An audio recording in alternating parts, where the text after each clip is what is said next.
I still remember it like it was yesterday. I was just 6 years old, sitting on the floor in our tiny living room in Malaysia, eyes glued to the old television set. It was hot, the ceiling fan spinning lazily, and everything else disappeared when he appeared on the screen, David Copperfield. He made a whole airplane vanish.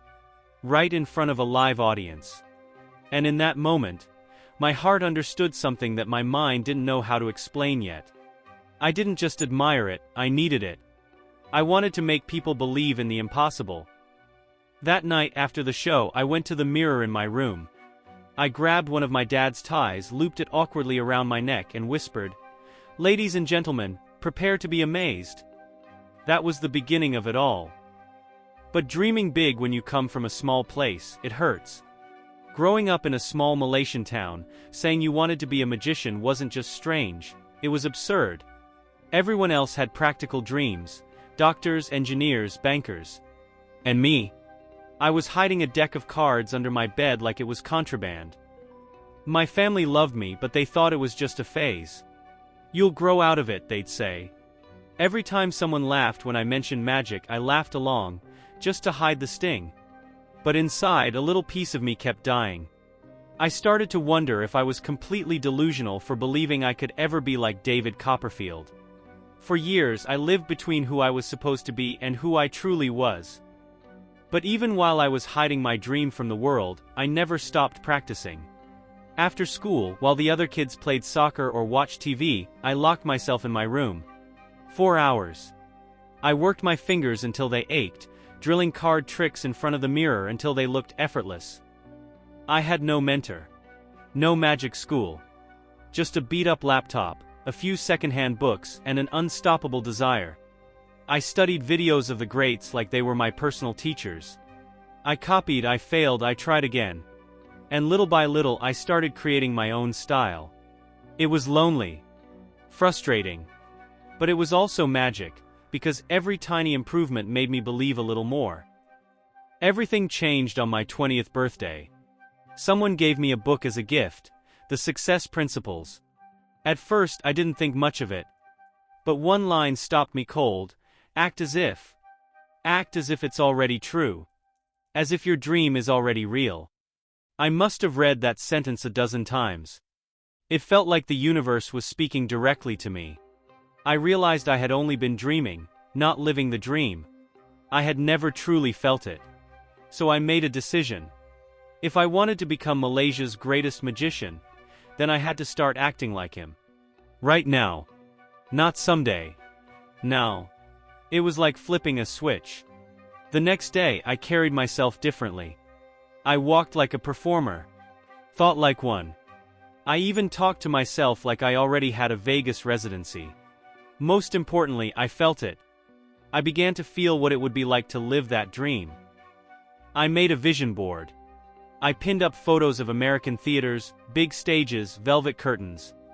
I even asked a friend to mock up a fake newspaper headline: "Malaysian magician TO perform in Hollywood." I stared at it every day like it was already published. I rehearsed not just tricks but interviews, smiles, thank you speeches. I would look in the mirror and say, "I am studying magic in America." Even though I was still in my little town under the same ceiling in the same room, something inside me had already crossed the ocean. But even with all that fire, the road wasn't easy. There were days I felt like a fraud. I'd look at my vision board and think, who do you think you are? I was still broke, still unknown, still chasing something so much bigger than me. There were moments I almost gave up. Rejected emails. Closed doors. Days when nothing changed. I'd stare at that fake headline, "Malaysian magician TO perform in Hollywood," and feel nothing but frustration. Why believe so much when the world gives you nothing back? But something in me refused to quit. I'd stand in front of that board, take a deep breath, and whisper again, "I am studying magic in America." Even when I couldn't see the result, I kept going. Because giving up hurt more than holding on.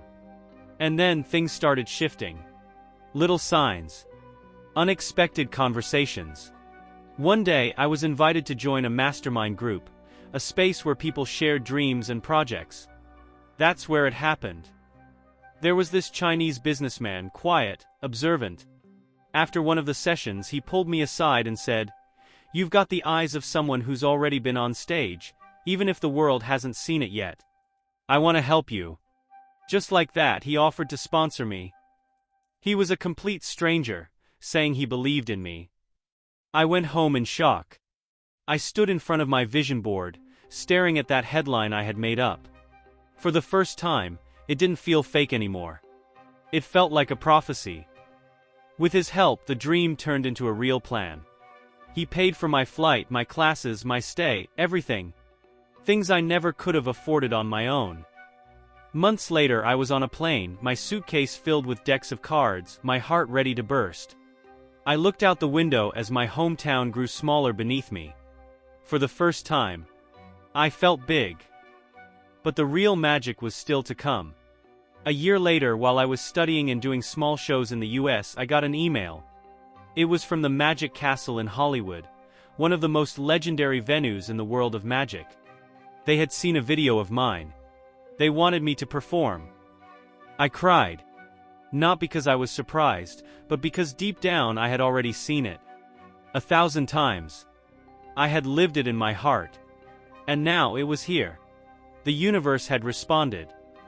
Looking back now, I realize, the most powerful magic trick I've ever done wasn't with cards or illusions. It was believing in something no one else could see. It was walking in that vision before it ever showed up in reality. The stage was just a result. The real transformation happened inside me. I became the magician long before the spotlight found me. And that's what I want to leave you with. You don't have to wait for everything to be perfect. Start now. Walk with your dream. Talk to it. Live it. Let the universe look at you and say, "That one's ready." If this story reminded you that anything is possible when you believe with your whole heart, leave a comment below. I act as if it's already real. Because the magic of life begins when you believe before you see. Don't forget to subscribe to the channel to hear more inspiring stories.